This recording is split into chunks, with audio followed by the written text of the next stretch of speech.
is going on, YouTube family? Welcome back to the show. I been doing a little bit of studying on this old guitar here, this old Silvertone artist guitar. Found out a whole bunch of cool stuff about it and thought I'll just make a video on that alone. So we're not going to do any repair work today, but we're going to talk about a very historic guitar, and we're going to take the old endoscope and go inside the F-holes here and look around inside. This guitar is 75 years old. It never dawned on me being that old in the last video. I knew it was old, but I didn't think, never thought about it being that old. 75, 73, 75 years old. The owner of the store that contacted me to fix it, I guess he has technicians, and I don't know if there's any luthiers work there, but he has some technicians does repair work and setups and stuff. Did not want to tackle this, so he called me, and I brought it home and checked it all out, gave him a price. I would have to take the back off of this guitar to, by the way, let me show you one thing I found while I'm thinking of it. Check this out. Look at that.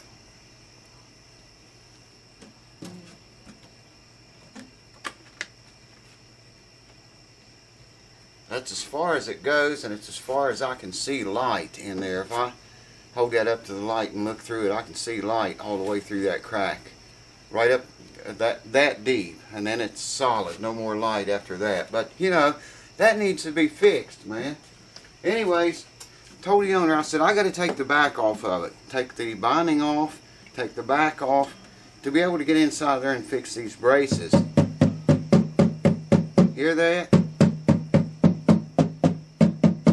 I think there might be there's two braces in there, and I think they're either both loose, maybe one of them on both ends, I don't know. We'll know when we look around with the endoscope. But the action's terribly high on it. I mean, right now, as it sits with the bridge and saddle as low as it will possibly go, the action at the 12th fret, dig this, is 14/64 on the bass string. 14/64, baby. And 12/64 on the high E string at the 12th fret. That's ridiculously high. But that's what it is. And like I say, they've taken out the adjustment nuts, I guess you would call them, rings, whatever. They've taken them clear off. They're not even here. And the bridge and saddle is set down as low as it will possibly go. Now I'll bring you over here, we'll take a closer look in a minute. I can remove material from the bottom of this saddle, but I don't think it's even going to be enough at that rate. I don't think I'm going to be able to remove enough of it to get that action down, at least to make the guitar playable again. And I was looking at it. If you look really close, I don't know, it don't look good, man. It just does not look healthy at all. Of course, I probably won't either if I live to be 75. Let me bring the camera over here closer, and I'll show you what I was told to do. I gave him a price on taking that back off and going in there and fixing these braces. So he had to contact the owner, and the owner said that he didn't want to put that much in it. It was too much. So I was told just to set it up, put strings on it, set the thing up and make it playable, and clean it up a little bit. And I was told specifically to do whatever I had to do to the bridge and saddle back here to make it playable. That's what I'm going to have to do, is irreversible. I mean, if he ever does get the braces and stuff fixed in there, he's going to have to find another one of these bridges and saddles, because I'm going to have to dig into both of them, the bridge and the saddle, or the bridge legs, I guess you would call that, these. Let me bring the camera over here and I'll show you. It'll make more sense. Check this thing out, man. Silvertone Artist. This is a as far as I can find out on the internet, it's a model 293 or a 295, one of those two. These guitars were introduced in the fall of 1941 and discontinued in the summer and spring of 1943. They only made them 2 years. So it's 73, to 75 years old. Maybe here you can see the action on the thing. It's just incredibly high. What did I say? 1264s right there at the 12th fret. But it's a cool guitar. I mean, you know, it's not a high-end guitar, but it's definitely worth trying to save, I would think, spending a little bit more money than that on it. They call this model the Master Size. I told you it was a big bastard. It's really big. And it's called a Master Size. I guess they made a lot of different size guitars. Kay actually made the guitar for Sears back in 1941. Imagine the stories of this guitar. We're going to go in here with an endoscope. It's going to be funky to look around inside this 75-year-old box. I think that's a rosewood fretboard. It looks like it is. It's got some significant wear into the fretboard right here. I don't know how well the camera will get that. There, I think you can see it. Hey, you know, as much as it's been played, man, the frets really don't look that bad at all. Considering, you know, from the looks of the fingerboard up here, you would think this fret would be worn down pretty good, but it's just got a tiny dent. Little one right there. Looks like someone played in A chord a lot. But yeah, like I showed you back here, this is there's a big open gap back there, a crack. There's a crack. It runs right down through here. That's where that bass bar is. I can feel it in there. I can feel another one running right down through here, and it's cracked pretty bad right there. Right there. And right here it's starting to crack. Maybe a little bit right there. Okay, now the interesting part is the neck is fairly straight. It doesn't have a truss rod, so there's not a whole lot we can do there. But if I run a straight edge down, straight down the neck, okay, see what I'm doing here. Run a straight edge straight down the neck. Look at that. According to that, I'm going to have to cut that saddle, sand it down in half. Almost in half, just to make it playable. And these little wings right here, there's not going to be any wing left if I sand it down that much. Now, I can take a little bit off of these legs instead of so much off of the saddle, if you see what I mean there.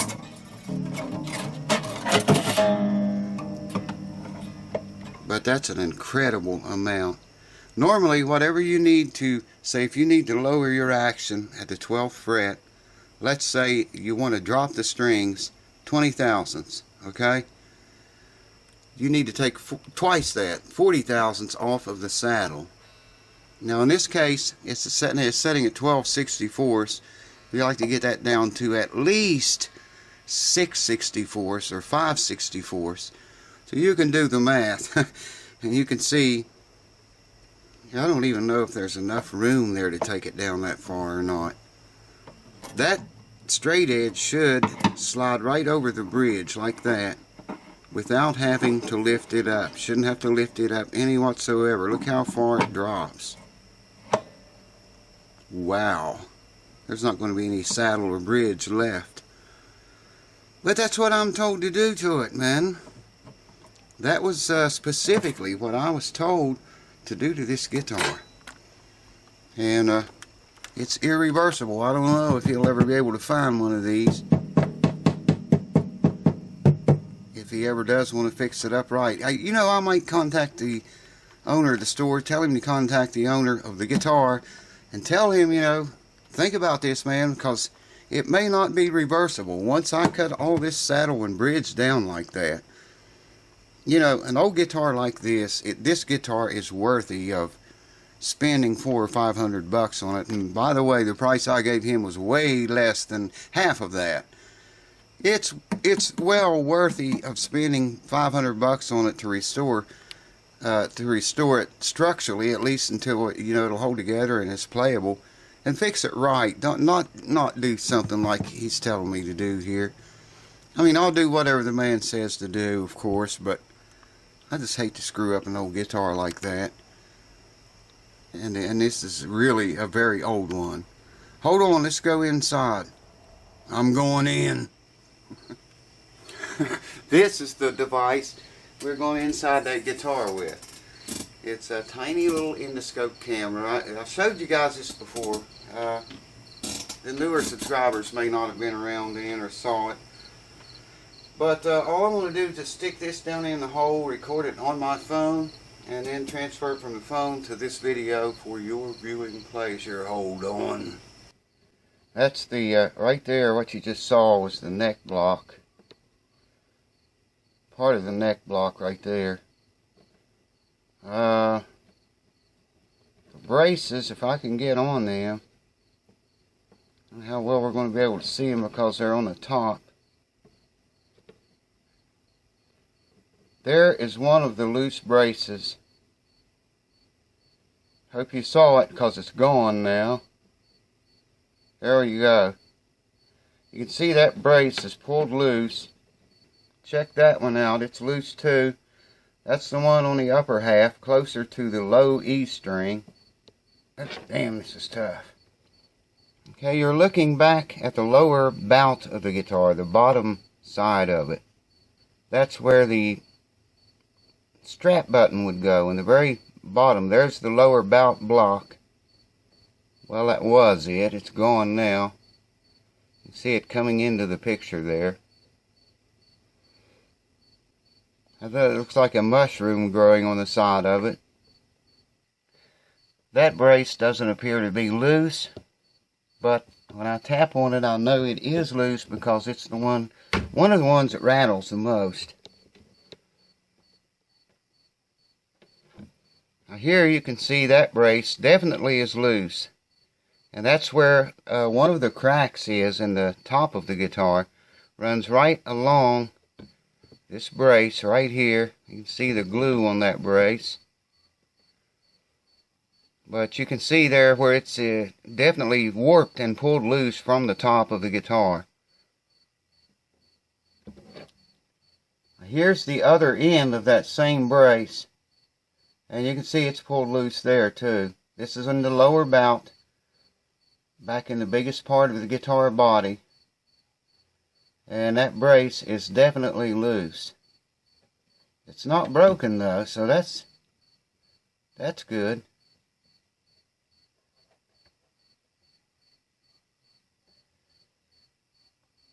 You can see it pulled loose right on the very end. Not as bad as the other end, but it's still bad. Okay, this is the other brace on the side of the low E string. Okay? I can get some light on it. There we go.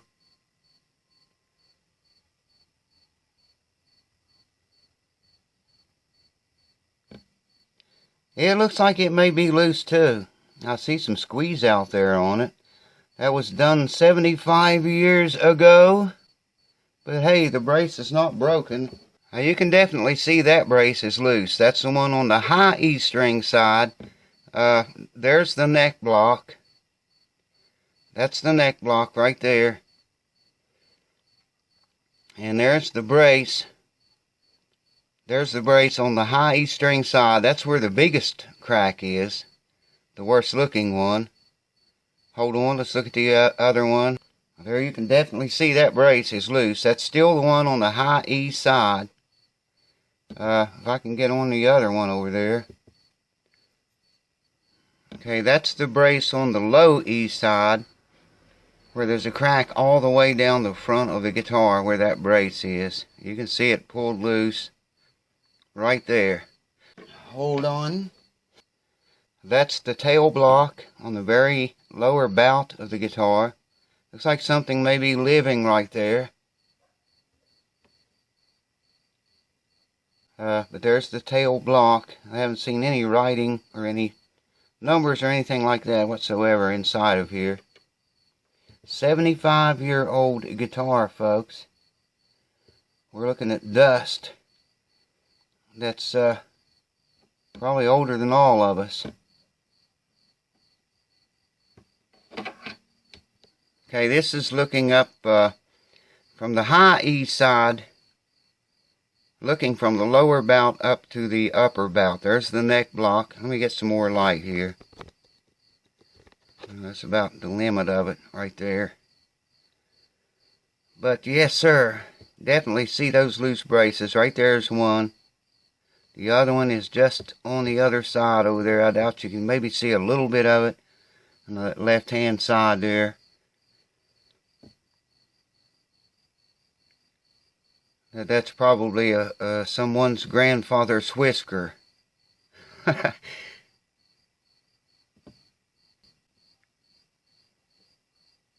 Holy shit, we found an egg. An egg, a dinosaur egg. Gotta have a closer look at this. Anybody have any idea what that is? I guess it's a dust ball inside of the 75-year-old guitar. A dust ball. It's the size of, in real life it's about the size of a pea, but it looks awfully big through this camera. 75 years of dust crumbled into one single ball. I see hair in it, whiskers, whatever it might be. Very interesting.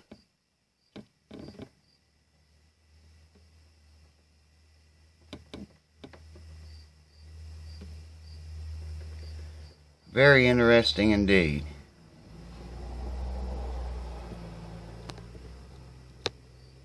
Whatever it is, there it is. Hold on. So there you have it, folks, a look inside of a 75-year-old guitar. Wow. Really like to fix her up right, but I am told I'm going to check with the store owner, have him to contact the owner and make sure this is really what they want me to do to this guitar before I do anything to it. I'll call him tomorrow and straighten all that out. But I don't know. I just hate to, you know, do a job like that on an old guitar that should be saved, at least not restored, but at least saved. It used to have a pick guard on it. Pick guard's gone too. I just wonder if the original owner, if the owner still has those adjustment nuts for the saddle and a pick guard. It'd be nice, you know. Well, someone changed the keys. I was going to say maybe it'd be all original if we had that, but someone's changed the keys on it. And they got those on there backwards. But anyways, I thought, you know, this guitar was worthy of just making a video and looking at it, talking about its history. And speaking of history, in 1941 through 43, when these guitars were made, at that time they cost this model right here $47.50. But either way, you know, it is what it is, I guess. That's crazy. Anyways, hope you enjoyed the look inside and the Endoscope journey, and had a few laughs, if nothing else. Stay tuned, find out what we're going to do to this guitar. I've got a 12-string Telstar, I forget what he said, coming in here with, I think every brace in the guitar is broken. So stay tuned for that. It's a flat top 12-string. Stay tuned for that. It's going to be an interesting one. Cheers, I'm rambling. I'll see you very soon. Cheers without beers. With liquor. Cheers. Hold on.